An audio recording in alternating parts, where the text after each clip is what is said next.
Hey, sports fans, this is world champion handicapper Mike North with your Las Vegas Monday Night Report. Documented 8-2, weeks 1 and 2. That's 80% winners, and tonight I'm releasing Chicago, Washington. Huge information against the spread, and it's yours free on the recorded message line. Call 1-800-847-7889. That's 1-800-847-7889. Chicago, Washington, absolutely free, side and total, on the recorded message line. Call now, 1-800-847-7889. Monday night under the lights, Mike North has you covered. Call 1-800-847-7889. That's 1-800-847-7889. Chicago, Washington. Boy, it's a monster. I love the game. I love to go 2-0 on Monday night. I love to be huge. Call now on the free recorded message line, 1-800-847-7889. That's 1-800-847-7889. Or go to VegasScoresAndOdds.com. Some may find the following disturbing. Discretion is advised. What's up? I'm Dan Aguire for the Bears Barroom. I'm told I'm the historian, which I think has made some people like pissed off, and they like, well, fuck this guy. I know more than he does. If we really need to measure cocks, mine's bigger. No, I'm kidding. Look, man, I don't know. Like, I'm just a Bears fan. I'm just here trying not to be overly humble, like in a pretentious way. I'm just trying to say I'm not a bigger fan than anybody else. We're all fans. We're all Chicago Bears fans. Unfortunately, I've had a shit day. Now, I'm just giving you context. I'm not just rambling. Well, no, I am rambling. I just want you to know that this podcast is going to be shorter because I've had short notice. We were talking about last night on 100 Proof, Bears-Redskins. And Aldo said, well, don't even worry about it. It's just not that important. But I think it is. I think it is, because maybe you don't realize what's been going on with the Bears and Redskins in recent times. But I've had a shit day, as I stated. It's 10:45 right now. I've got to be at my other job in roughly an hour. I thought, well, I'm going to come in. I'm going to knock this shit out. As soon as I get here, we have a new girl that I went to college with that's in, and she was in the studio for fucking ever. And then I had to record, or what they call voice track, 3 separate radio shows. And they had me transcribing commercials, which you literally listen to it and type it verbatim. So you get the point. I've been just bitch boyed tonight and stuck just doing mindless work. And then I see that my ex-wife is now in love with some fucking guy that looks like an extra from, like, Wrong Turn, like a West Virginia. Ironically, she's from the Virginia Beach area, but and like an extra from Wrong Turn, some smelly, like, fucking, like, bluegrass kind of fucking guy. So I was mad about that. I should share the audio that I sent her on it, but I think I'll just digress and we'll talk football. How about that? The Chicago Bears and the Washington Redskins. Since I have a limited time, I was going to start back. I'll just touch on it briefly. On the Bears 85 podcast, I talked about how they kind of ruined our dynasty, didn't they? Even though you could say Green Bay did that with Charles Martin on Jim McMahon, but it was the Redskins. But let's rewind just a minute, because I have no time, so I can't go in depth. I wanted to start in 1984. That's when the Bears went to RFK Stadium and became the first team ever, yes, to beat the Washington Redskins at home in a playoff game at RFK Stadium. And that's the game Todd Bell just put little Joe Washington to the ground. I don't think Lindsey from the Broncos could have sustained that hit and got up, and Joe Washington had the single bar. You thought Lindsey's play got a flag on Leonard Floyd. Jesus Christ. Todd Bell would be kicked out of the league now. You should go out of your way to see that hit.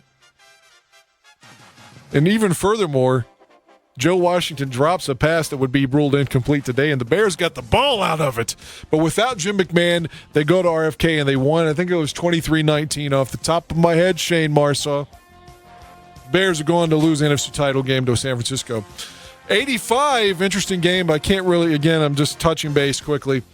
They were down 10-0 in the first quarter, week number 4, and then Willie Gault returned a touchdown, like 97, 98 yards. 99 yards for Willie Gault.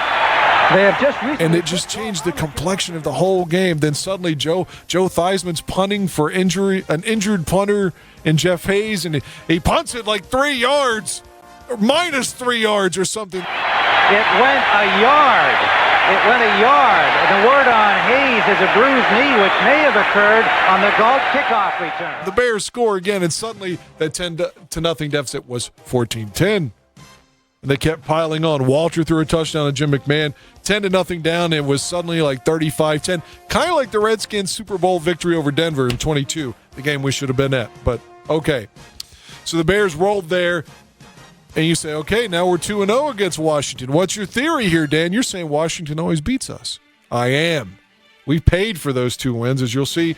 Like I talked about, 86, Jay Schrader, mediocre motherfucker, knocks us out of the playoffs. Doug Flutie, blah, blah, blah. The dynasty, the back-to-back Super Bowls, done, not happening. This is from the Super Bowl 21 Super Bowl highlight, ironically.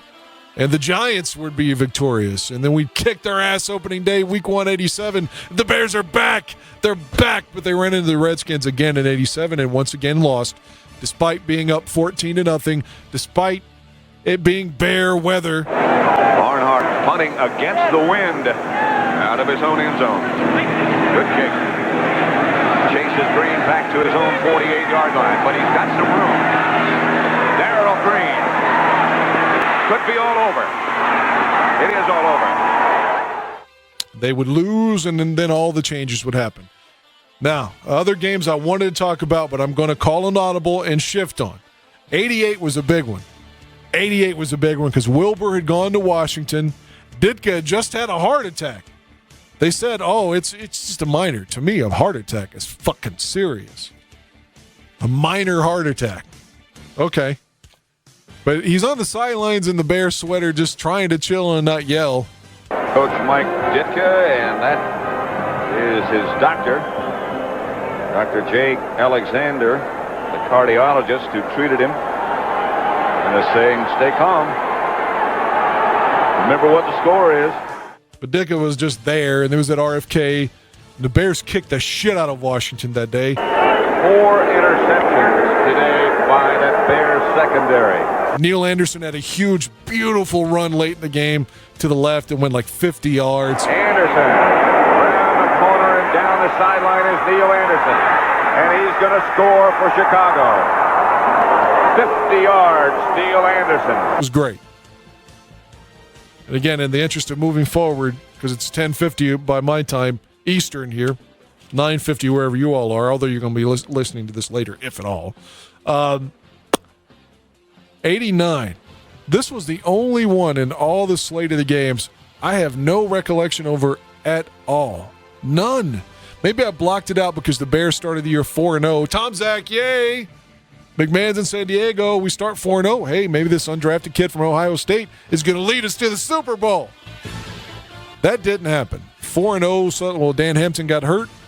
Now he just makes a living talking about how much Mitchell sucks on the radio. Or as Aldo put it, he was probably just drunk. Boy, but Ed and Glenn, they do not like Mitchell.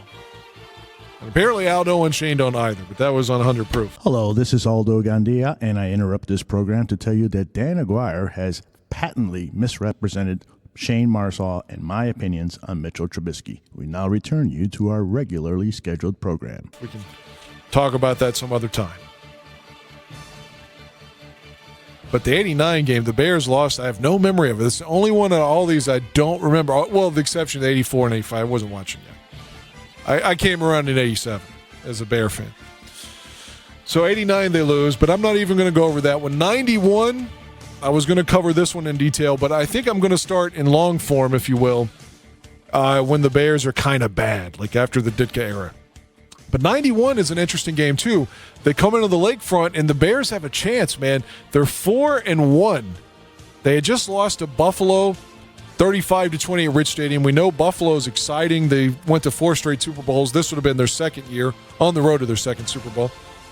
So it's not like they lost to some chumps. And Washington, the thing about the Redskins, the thing maybe why I hate them so much, other than the fact they always beat us, as you'll see, is that it just seems like they're not that good. I mean, I know Joe Gibbs, okay, but I know they beat Miami in the Super Bowl. Okay, I'll say maybe they deserve to win that one, but that's a strike year. The one with Doug Williams, that should have been our Super Bowl. And furthermore, Denver should have beaten them. And that's not a shot at Doug Williams, the first African-American quarterback to win the game. Good. I'm a liberal, man. Come on. But regardless of anybody's race, I just didn't think that 87 Redskin team was that good.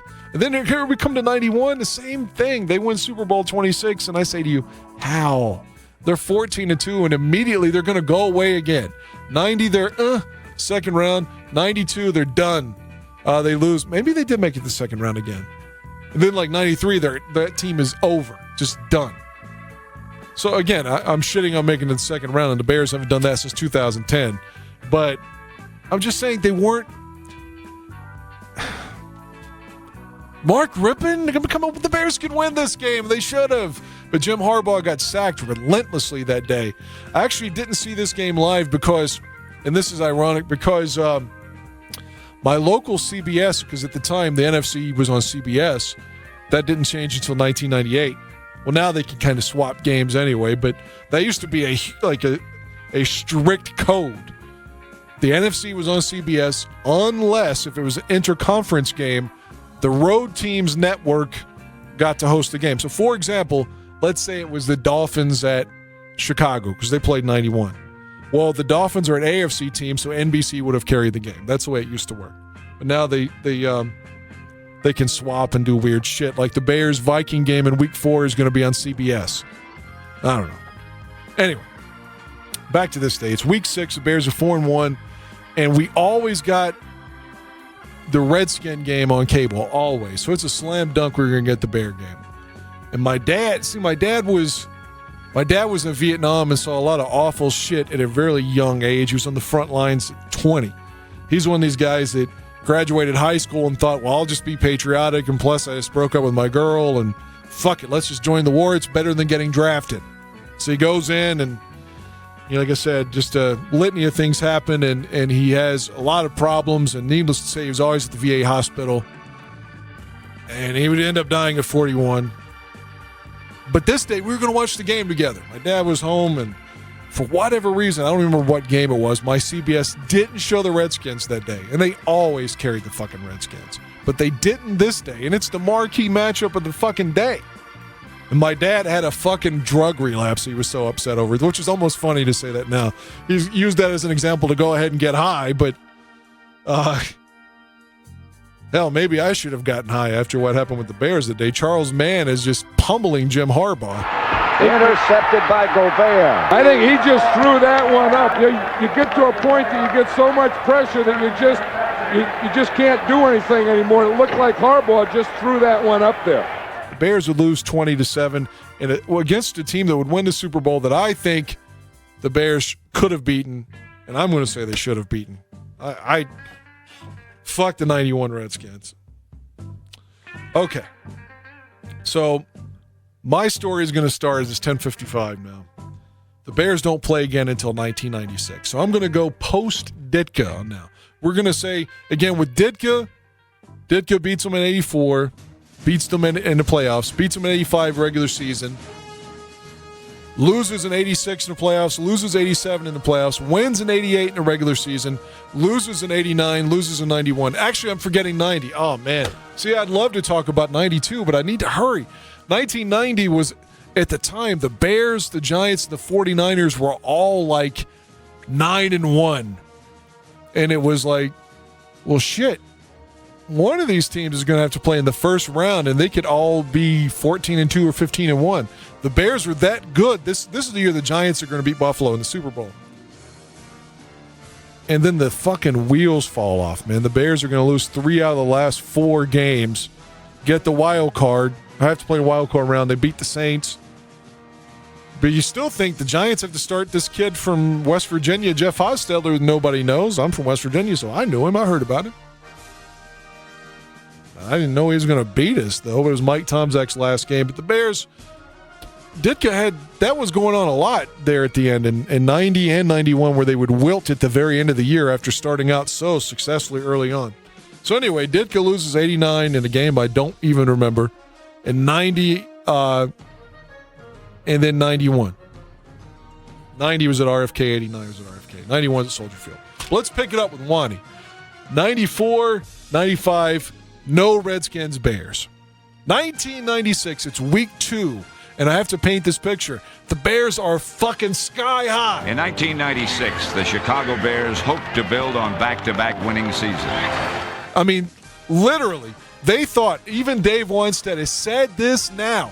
I heard this in 2019. He was talking about the Super Bowl window, and he thought, even now looking back, that 1996 was his window. Instead, they were put to the test. And then it closed when Eric Kramer broke his neck in Detroit in week 4. So the Bears, 9-7, missed the playoffs because the fucking Falcons and Bobby Abear coming back to beat the 49ers. 9-7, great offense in terms of just fun. We had never seen at that point that kind of scoring with the Bears, with Eric Kramer and Curtis Conway and Jeff Graham. So you think, well, they lost Graham, which was a big loss, because Michael Timpson was, but he wasn't Jeff Graham. He's okay. He's serviceable. He's okay. They drafted Bobby Ingram, which I know Phil loves, but I thought Bobby Ingram was okay. It's all right. Not great. But the Bears are going to host Dallas in week 1, the defending, reigning Super Bowl 30 champions. And they come into Chicago, and the Bears beat their fucking ass. Pound them. We got Brian Cox from the Dolphins. He's going to be our new middle linebacker. He's going to be our new – see, we didn't have Urlacher yet, so it was like, Buffon and Singletary and Butkus and Brian Cox. Brian Cox is going to be the next middle linebacker. And the Bears beat Dallas. They hurt Emmitt Smith on Monday Night Football, week 1. So here we go. It was week 2. It was Chicago at Washington. We're going to build on it. This is our year. It's going to be Eric Kramer versus Gus Frerotte. First half was ugly. Lots of people dropping passes, even veterans like Henry Ellard, hitting him in the hands, boom, hitting the ground. Big play in this game. It's 3-3 at the half. That's the kind of game. It was a slow, like, oh, man, what's going to happen? A touchdown could beat us, and that could be the end. And it turned out to be that's exactly what happened. Michael Timpson would catch a pass, would get stripped, and fucking Darryl Green, the man who ran the punt return back in 87 in the playoffs, comes back again because the bastard played 75 years. He recovers the fumble. That would set up Terry Allen, 28 yards, touchdown to the house, 10-3 Redskins. We would not recover from this. This was Dave Weinstedt versus Norv Turner. They were coordinators in the Dallas Super Bowl 27 team. Jimmy Johnson's the coach, Dave's the D coordinator, and Norv is the offensive coordinator. Now they're coaching against each other, and now Norv's brother, Ron Turner, is our offensive coordinator. So fun little sidebars there. We got one chance. We're down 10-3 from like the 5-yard line, maybe even closer. But Kramer leads them down all the way down the field, 80-plus yards. Could he tie it? It came down to 4th and 1. Not 4th and goal yet from maybe like the Washington 12. It's like 4th and 1. And reminiscent of the Packer game at Lambeau in 95, Kramer goes for it all instead of getting the yard, and it's incomplete. And the Redskins said, we survived. And they did. The defensive line was fired up and squelched the Chicago attack, recording 4 sacks and never allowing the Bears to cross the goal line. They won 10-3. You say, well, Dan, that's not that bad. The Redskins really always beat the Bears. 10-3 is not that big of a deal. Well, I'm glad you're still asking these questions. What could happen in 1997? Because, see, I'm telling you that the Redskins are a subtle bully. It's not the obvious Packers beating you every year because it's somebody you care about. The Redskins are a team you're just like, you think, well, they're not that good. It doesn't matter. They always win, and you'll see that. 1997. the Bears start out dreadful. This year, they were going to draft Tony Gonzalez in the first round. I don't want to play the Patrick Mahomes Kansas City game. What if Tony, not with the Chiefs and with the Bears? What if? I don't know. Although now that his career's over, it's a fair, fun argument. But every quarter, did you see what Mahomes did? What if he was a Bear? Fuck Ryan Pace. Come on, man.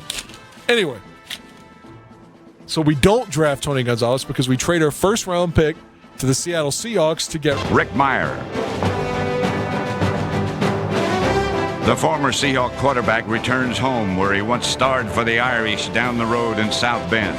Which sounds absolutely egregious, and I guess it was. Because Rick Meyer would go on to not even throw one touchdown. We gave up a first-round pick for a guy that didn't even throw one touchdown for the Bears. None. Zero. Look it up. But maybe at the time it wasn't that stupid of a trade if you view it under the lens of 1997. Eric Kramer broke his neck, and there was some question at the time, would he play again? He broke his neck in the Silverdome week 4. Well, Kramer's like, dude, I'm still under contract. I'm still working out. I'm going to be okay. But they can't. Kramer's like probably 30 already. So you can't assume that that's the case. And mind you, Rick Meyer came in the same time as Drew Bledsoe. The guy that Jim Miller's better than. But according to him and him only. But Rick Meyer and Bledsoe was lighting it up early in his career. If you don't know about Drew Bledsoe with his early New England days, he was throwing 70 passes a game in 1994. Not on average, but there were numerous games where Parcells was just slinging the rock, man. And they made the playoffs, too. They weren't jokes. But anyway, the point is Rick Meyer was Rookie of the Year in 1993 at the Seahawks. So he showed some promise. He's Rookie of the Year. But much like RG3, and we're going to talk about him soon, he has 1 year, and then like RG3, he hung around forever. 1997, Kramer still comes out and wins the job because Meyer's so horrible in the preseason, but just terrible things are happening. He's off, the whole fucking team's off, and they're 0-15, not literally. They finally win a game in Miami in week 9. So they would have been 0-7 when they finally won because of the bye, I think. Yeah. No. The bye was after the Dolphin game. So they were 0-8. And they beat Miami, the big comeback on Monday Night Football that we didn't get to see. Because, again, the game was on Sunday, but the Marlins were in the World Series with the Indians, so they'd move it to Monday, and everyone still got Green Bay for the most part, unless you lived in Miami or Chicago. Kramer leads an 18-point comeback. The Bears win. We're all happy. We think, okay, we're going to turn it around. We got a bye now. We're going to fucking run the table. Maybe not literally, but we got some hope, man, right? That was the catalyst that's going to point us in the right direction. And then after the bye, we get the Washington Redskins. Interesting about that game is we cut Chris Zorich that week, who was from Notre Dame, local kid. Did well with the Bears, even though Yurko acts like he was just garbage. But Zorich was okay. I mean, I'm not trying to say I know more football than John Yurkovich, because I certainly don't, but I also have eyes and saw that Zorich did okay for the Bears. But we cut him, and then he signed with the Redskins. Not saying that's what happens. But he ends up there at Soldier Field suddenly as a Redskin. Pardon me. First drive of the game, the Redskins get the ball. They hadn't scored on offense in their first drive. They hadn't scored a touchdown in the first possession all season in 1997. Not once. But guess what happened when they came to Chicago? That scrub, Gus Frerotte, takes them the length of the field and throws a touchdown to James Jenkins, whom I don't even remember at this point. Then Terry Allen's running all over the Bears. He had 20 carries for 125 yards that day. So they're up like 14-0, and the fans haven't even sat down yet. I mean, it's early. Then the Bears, John Theory ruptured his ACL that day. So he's carted off. There was a big play late in the game. The Bears are down 31-0. An obvious pass interference. Chris Dishman, the old Oiler, is with Washington at this point, and it's just all over Conway. Come on, we're down 31. It's obvious. Even Al Riveron would have seen it. and they don't call it. And it's right in front of the fucking ref. And Conway in frustration, like, we're 1-8. Throws his fucking helmet. That's the most indelible image of the game for me. Of course, he's tossed from the game. He's thrown out.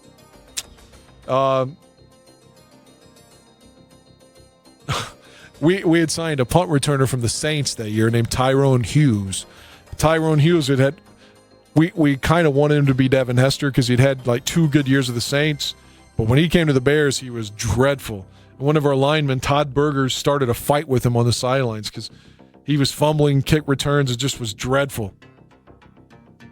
And, Cutler pushed Jamarcus Webb, and everyone acted like he pulled his fucking cock out and put it in Jamarcus Webb's wife's mouth and vilified Cutler for it. But everybody kind of was like, yeah, Todd Burger. Fuck Tyrone Hughes. So they're fighting on the sidelines, and Conway's getting ejected. 31-8's the final. So if you're keeping track, 96, 1-0 optimism, they lose. 97, just horrible at this point.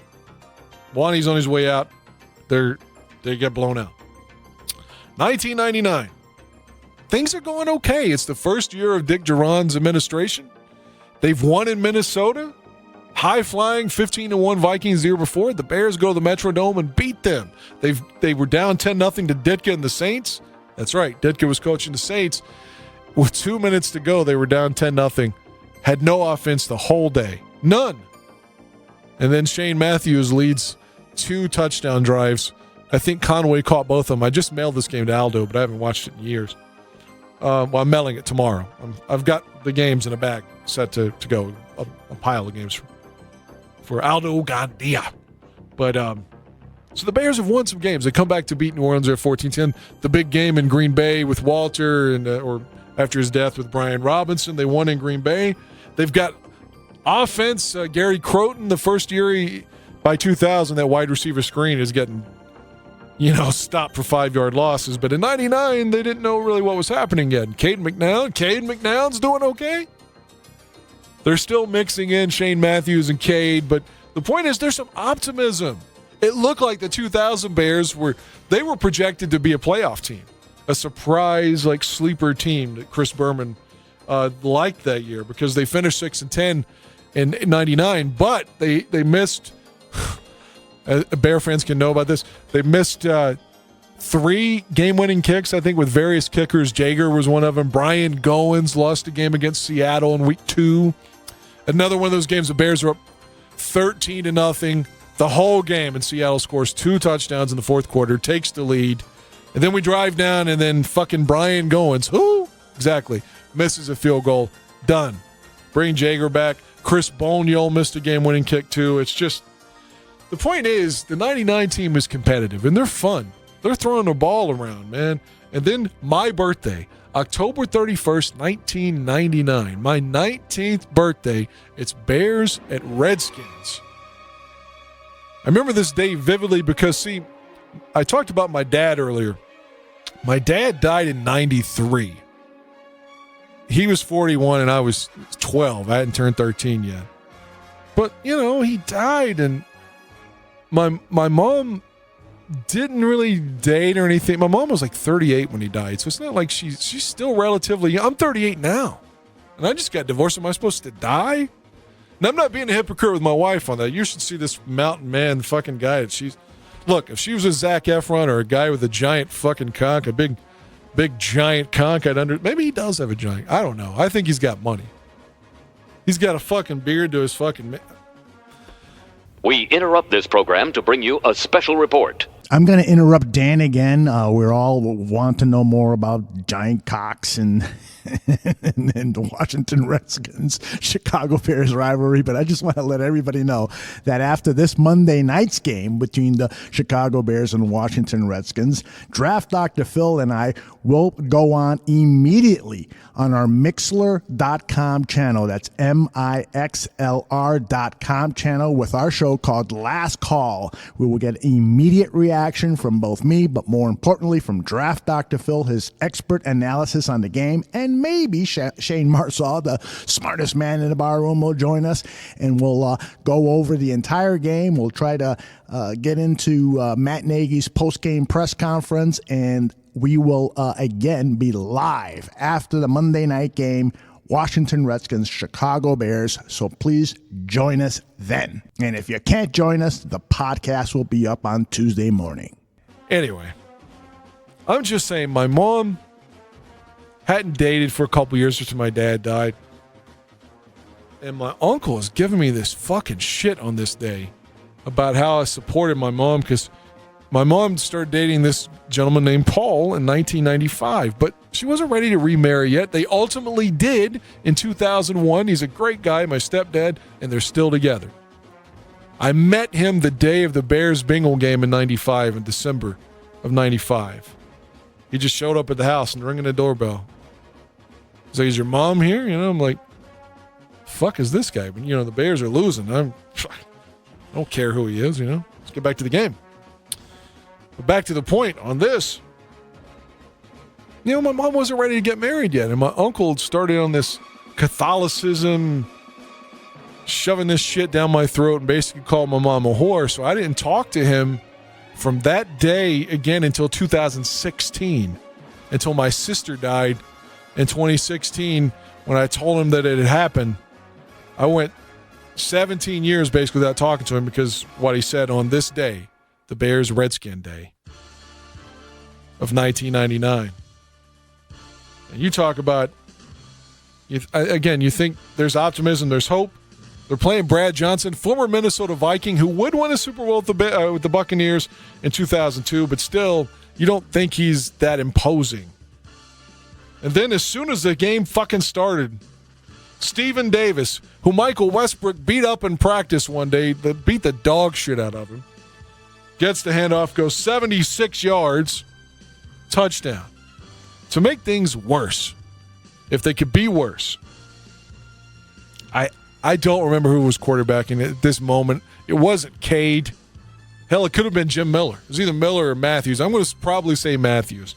But he goes back to pass, and the big bust, Dan Wilkinson, who was like the number 1 overall pick in the draft.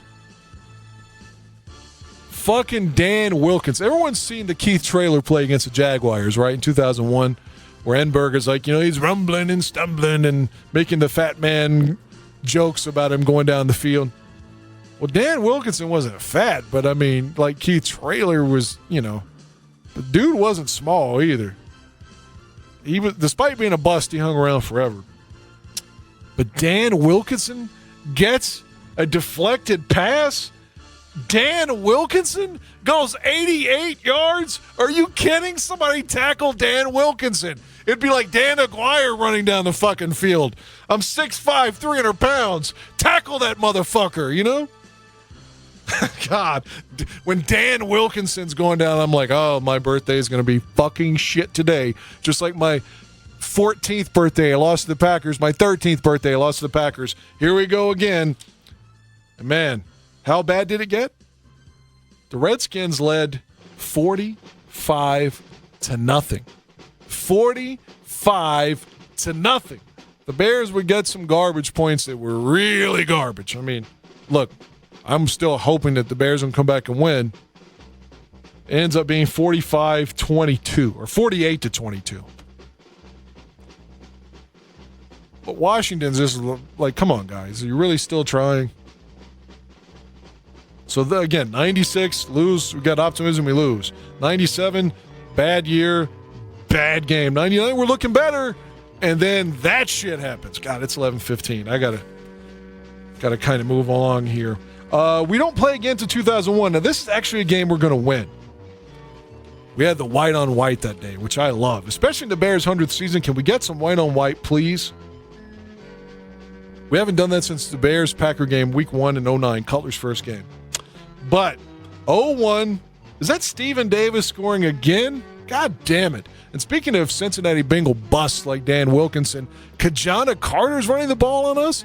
Kajana Carter? And mind you, this is 0-1. This is the Bears 13-3 team. This is the Ted Washington team. They're good on defense.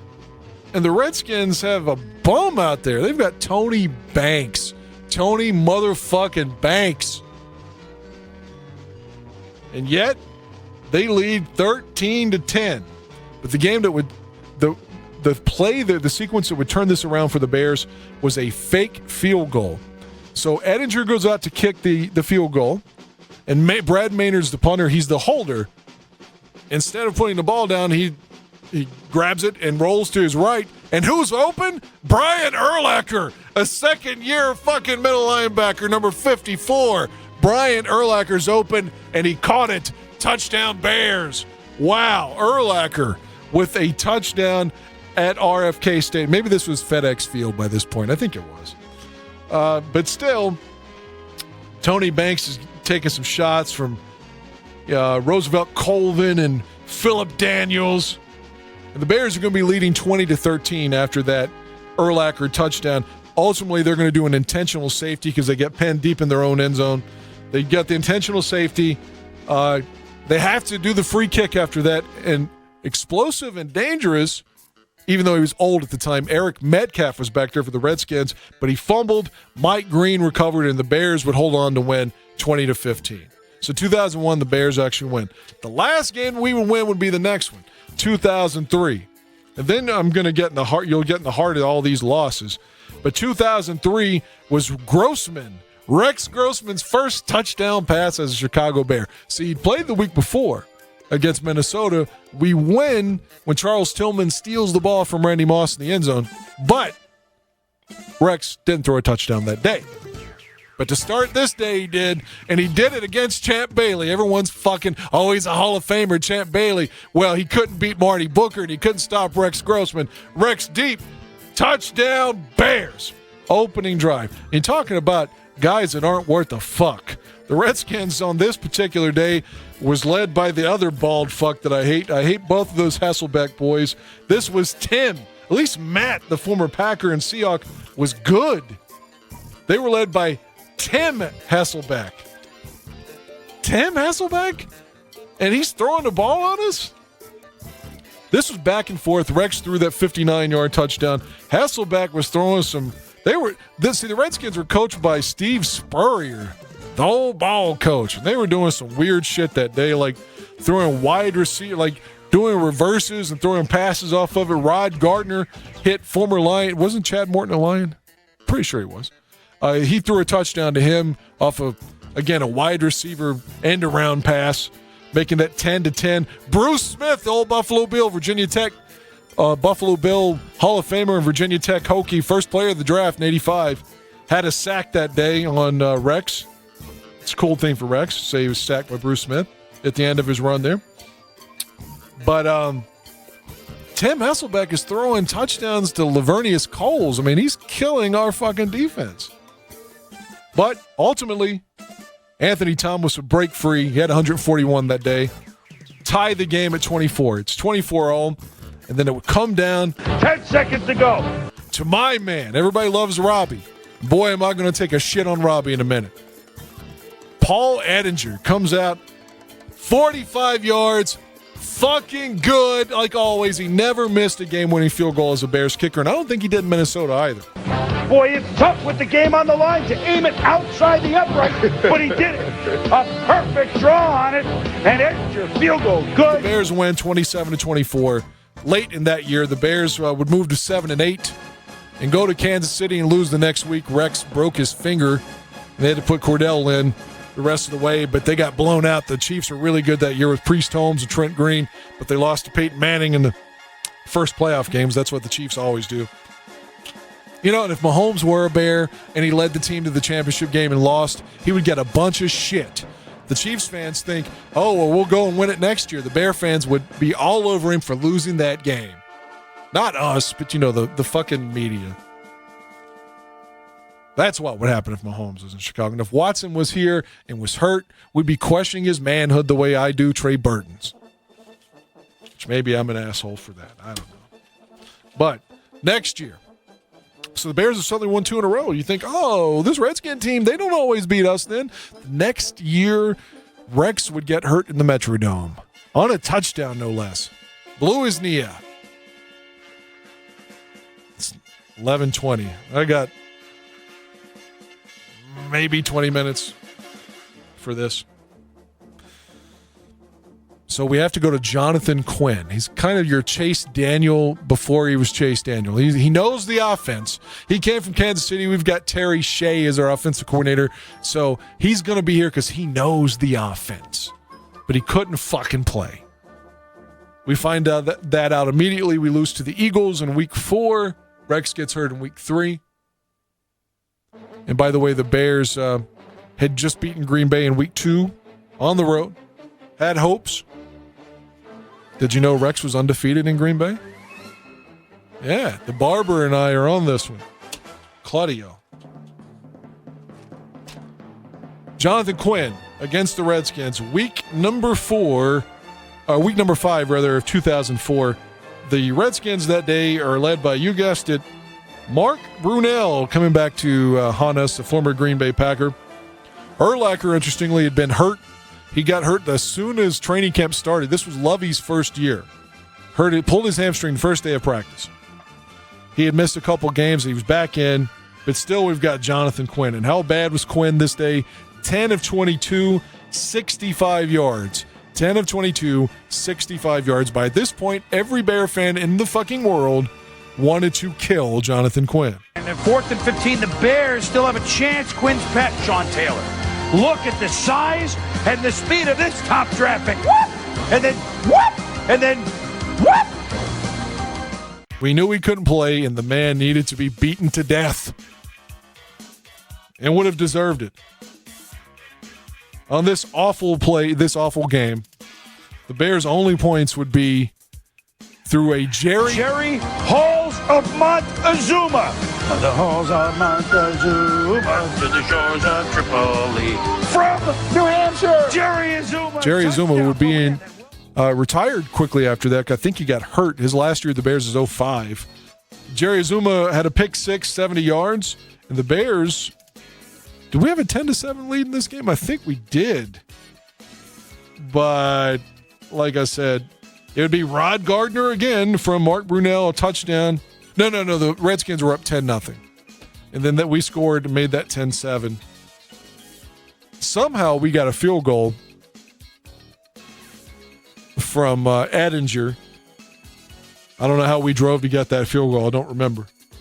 But it was 13-10 because this is, again, a shit game. By this time, Joe Gibbs is back in Washington, but it's 13-10, even with all that horrible fucking offense out of Jonathan Quinn.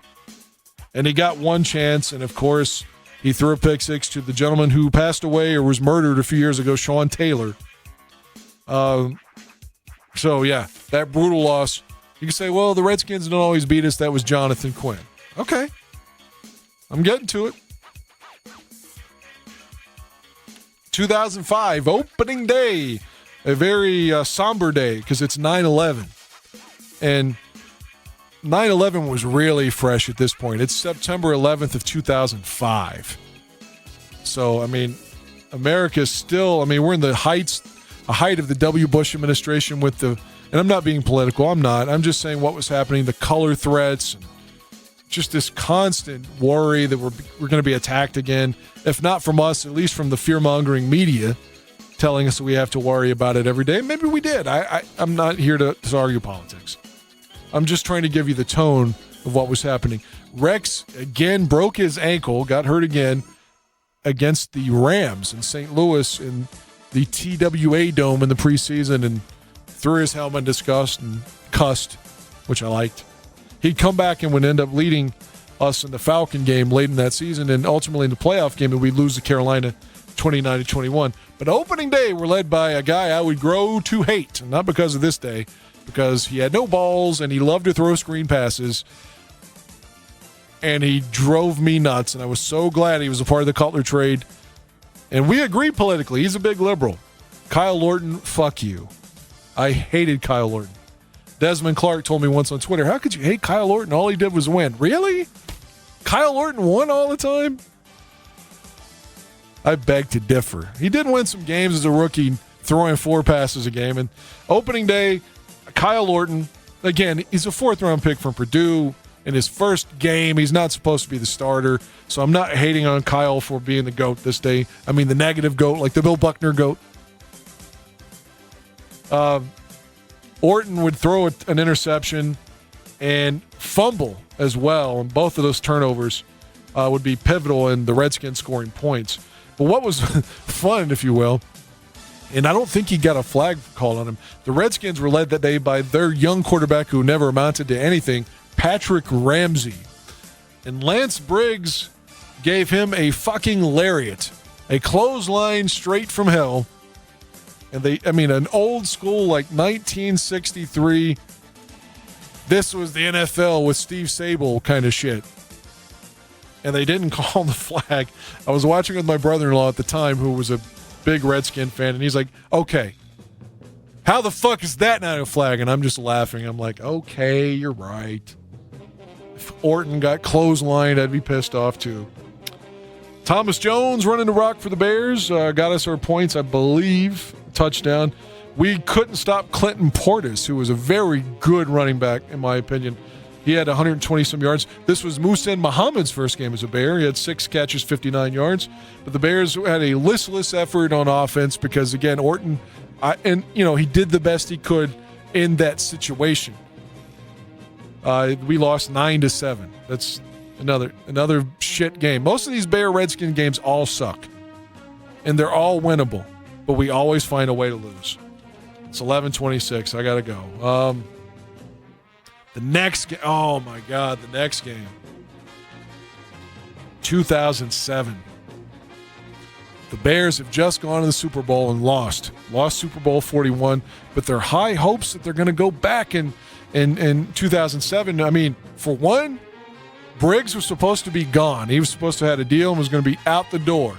And then suddenly that deal didn't manifest, and he gets a 6-year contract with the Bears. So we kept Briggs and Urlacher. We got the band still in-house, and they benched Rex after the Week 3 loss to Dallas. The Tony Romo, the one guy that likes Romo so much. Romo did light us up in that particular Sunday night game. And Greasy ends up playing, and Greasy would have like these great wins on the road in Philadelphia, no timeouts, 97 yards. Beat Green Bay on Sunday night up there, but then he would come home and then look pathetic and lose to the Lions. He lost both games to the Lions. He lost to the Vikings at home. I mean, Greasy was really underperforming. He had a couple of moments, but 2007... By this time, Rex is back in because Greasy got hurt in Oakland. Rex threw a touchdown to Berrien. They wanted to win the Raider game. He played really sound football in Seattle in that hostile environment, and we could have won. Cedric Benson's best day as a Bear. Speaking of a gentleman that passed away recently. And then here we go, Thursday Night Football against the Redskins. The Bears can't lose. If we lose, our chances to go to the playoffs are over because we're going to be 5-8. So we can't lose. We absolutely cannot lose. It's Thursday Night Football. This game I would end up being printed in David Haw, who's blocked me on Twitter famously. He used me in his story in the Chicago Sun-Times. Was he at the Tribune or the Sun-Times? He was the beat writer back then. I think he was at the Tribune. And yeah, I was talking about Rex took a cheap shot from Cornelius Griffin. Griffin hit him low, real low, kind of like the one Carson Palmer took against the Steelers in the 2005 playoffs. He hits it really low, hurts Rex. He has to be carded. And it was real dirty. And my brother-in-law that night said, what about that clothesline a few years ago? Because Ramsey was out after the clothesline. So, of course, I just was like, this isn't the same. Our whole season's up in the balance. It was the same, but it was dirty. What was the other guy's name? Antonio Garay, was that his name? He got carded that night too. Robbie Gold was missing field goals already. 48 yards, no fucking good. And guess what? The Redskins are led on this night after Jason Campbell, because we hurt Jason Campbell, future Bear in 2012. We hurt Jason Campbell, and guess who the backup is? Another future Bear, Todd Collins. The man who would not answer the call to glory in the NFC Championship for the Bears. He comes in for the Redskins on this night, though, and hasn't thrown a touchdown since 2002. But guess what he's doing against the famed Urlacher Cover 2 defense? Oh, he's throwing touchdowns. Oh, my goodness. Is that Todd Yoder? He's open, and it's a touchdown. And the motherfucking Todd Collins is throwing touchdowns on us, and Washington leads 14-0. Great play in the corner. Greasy to Bernard Berrien, whom I liked a lot with the Bears. He made a lot of big plays. I was sad to see him go to Minnesota. He made a play over the corners, like back reached over, kept his feet in. Great touchdown. But that was basically the highlight of the night. A game we couldn't lose.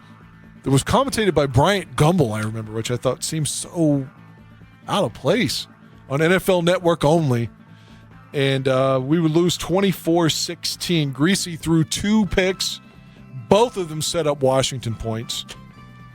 And we would go to 5-8 and would be officially eliminated from postseason action. Thank you, Washington Redskins. 2010, do you remember this one?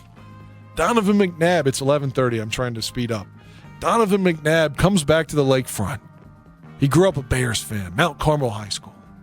And he beat us in the 0-1 playoffs. Sodomized us to fucking death, running the ball. And we've got our big acquisition, Jay Cutler, in his second year. I was a Cutler guy. This was not Cutler's best day. This was not Lovey's best day. This game made me incredibly fucking angry.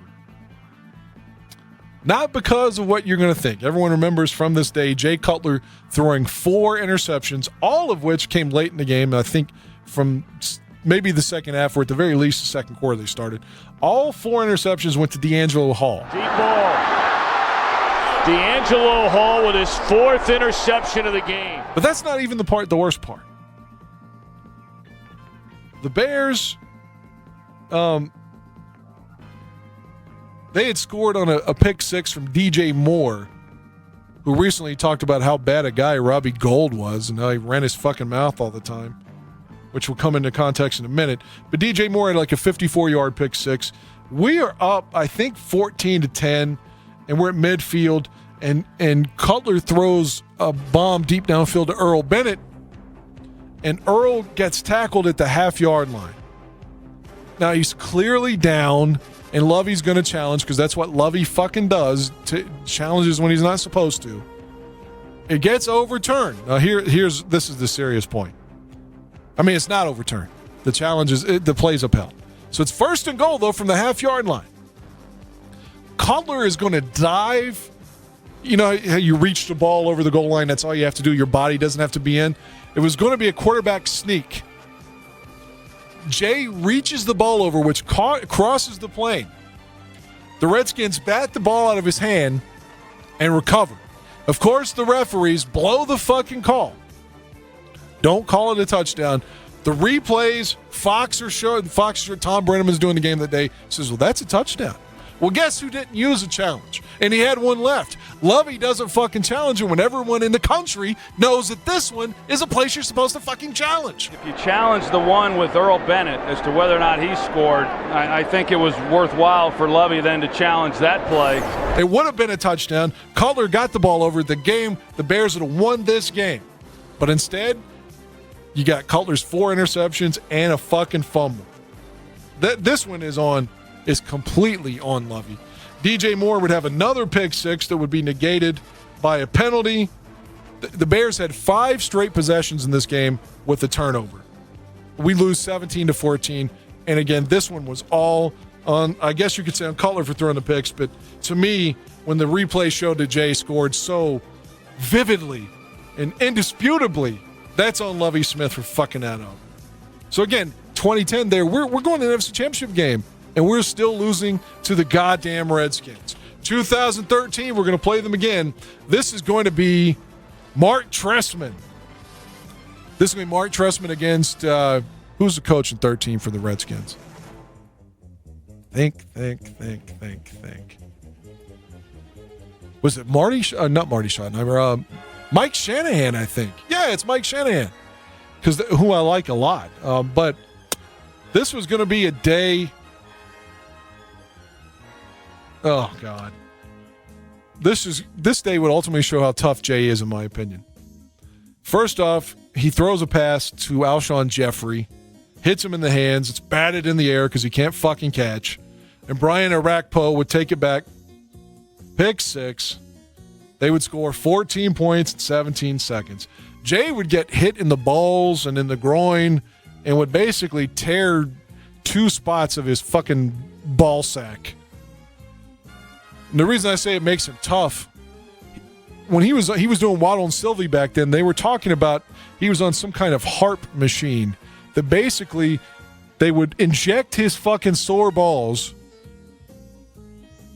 and with a needle, take blood from his balls, and then spin that blood to I don't understand anatomically what was happening, but they would make the plasma suddenly more pliable for the body to heal and then re-inject it into his balls. So they would take blood from his nuts. You think Trey Burton would do this? Fuck no. I wouldn't do this. Shots in the groin. They take blood from his balls and then re-inject it into his fucking balls. That's how bad he wanted to be back in the game. And he came back in the Cleveland game and won in 2013 in week 15, which is the game that infamously our GM that Urlacher hated so much, Phil Emery, would decide to give Jay an extension because he said he had stones. Sore stones, but stones nonetheless. Now, against Washington that day after Jay gets hurt, Josh McCown comes in, and we suddenly have a shootout between RG3 and Josh McCown. Matt Forte's doing his jump move that he always did, but he's cutting back, he's running, he's scoring. 3 touchdowns for Matt Forte? Oh, God. There was a play in this game where RG3 went back to pass, extended the play, and threw it. I don't remember who the Redskin was in the end zone. What difference does it make? The dude was surrounded by 2 Bears, one being Charles Tillman, who misses at least deflecting the ball by a pubic hair, and the other one being Chris Conti. And guess what? What do you think fucking happened with Chris Conti? He fell down. He fucking fell on his face. Touchdown, Redskins. This game would be a fun shootout, and actually we had the lead 41-38 when Josh McCown hit Marty Bennett for the score. But of course, handoff to Halou, and he's in. Roy Halou Jr. with his 3rd touchdown today. Redskins back on top. Our defense would give up the inevitable points, and we would lose 45-41. 45-41, another loss to the Washington Redskins. That shifts as it's 11:37, and I really got to go in a minute. 2015, and I wish I could focus on this more. 2015, Robbie Gould. He had just lost the week before against San Francisco, the Blaine Gabbert game. Gabbert had a big fucking scramble for 50 yards and a touchdown, and at the end, he would throw a touchdown to Torrey Smith that recently retired. And Adam Schefter keeps tweeting about it for some fucking reason. But Gould would miss a kick earlier in the game, too. Oh, didn't Gould blow a game in the Metrodome? I know it was second down in 2013 and lost the game for Trestman against Minnesota. Yes. He's missed one against San Francisco this day, despite poor play, horrible play by the defense. Shea McClellan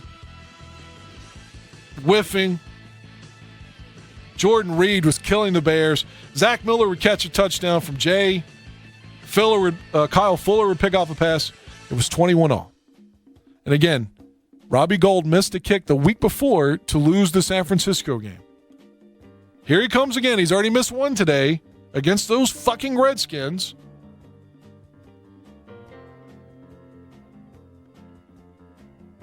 He missed 2 to the left against San Francisco. This one to the right. And guess what? Patrick O'Donnell will place it down. And Gould's kick from 50 is no good. Wide to the right. And if the Bears had a chance of making the playoffs, because they weren't that far off in 2015, Fox's first year, they were 6-10, could have won a couple of games, but Robbie made sure they didn't. They could at least been in the discussion for a wild card. So we lose to Washington again because of Robbie. And in 2016, Robbie's missing extra points against Cleveland in the last preseason game. And this is a guy who was comparing himself to Michael Jordan, had a big contract, and is not a well-liked guy. Let's be honest. I can understand why Ryan Pace said, fuck this guy. Getting him out of here. I know everyone now says, no, we love Robbie. We love him. We love him. He should never have been cut. Man, dude was sucking for a number of years. Go back and look at the fucking stats if you don't believe me. All right, so they lose there. And again, I got to wrap this up. So I've got one more game to discuss. 2016, horrible game. Christmas Eve.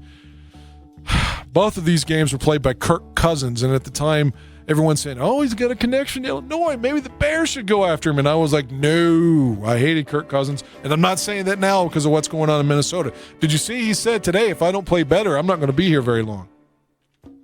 That's honesty, at least. Christmas Eve 2016. 1 year to the date that my wife would walk out on me and then ultimately get with a dude that's got a gray beard to his fucking man nipples. Chris fucking Thompson was scoring everywhere. But the big play of this game that drove me crazy, the Bears were driving. Matt Barkley, who I couldn't think of his name, I wanted to improve for some reason the other day. I was tired, I guess. My excuse. Hit Daniel Brown with the play, and he was down with the ball, and he's down 7 times. It's obvious. But, of course, they're going to call it a fumble, but Fox is actually going to challenge it. Or no, it was one of those where all turnovers are reviewed because he wouldn't have gotten it right. And it's reversed. We get the ball back, and then Connor Barth misses the field goal. Of course he does. Of fucking course he does. Oh, my God.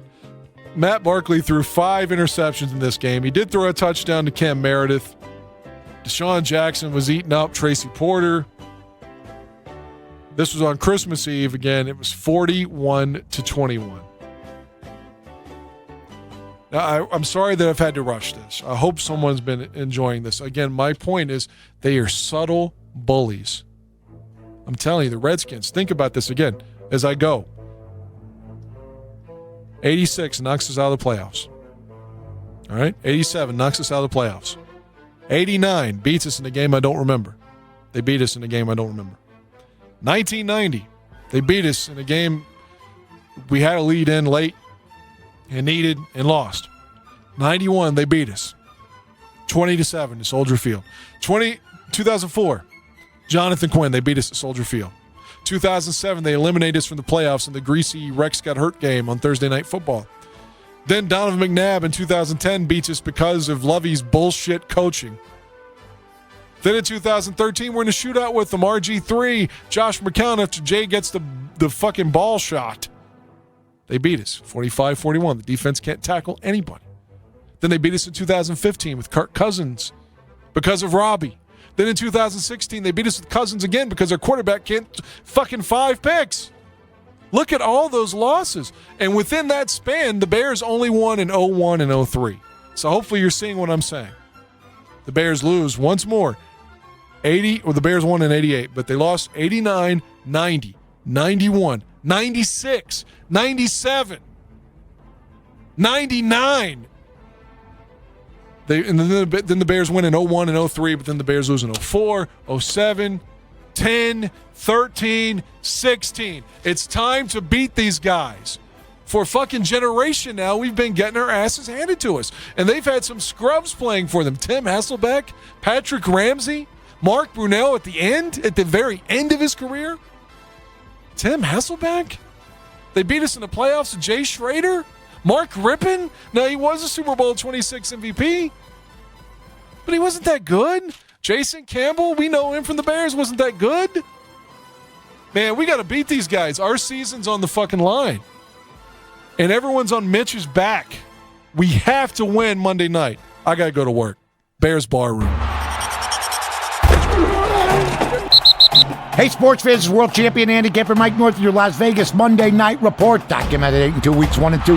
That's 80% winners. And tonight, I'm releasing Chicago, Washington. Huge information against the spread, and it's yours free on the recorded message line. Call 1-800-244-0710. 800-244-0710. Chicago, Washington, absolutely free. And the total, the side, the whole ball of wax on the recorded message line. Call now, 1-800-244-0710. Monday night, under the lights, me, Mike North, has you covered. 1-800-244-0710. Chicago, Washington's a monster. Row! football. I love the game. I love it all. It's huge. Let's go 2-0 Monday night. Call now on the free recorded message line 1-800-244-0710 or go to VegasScoresAndOdds.com.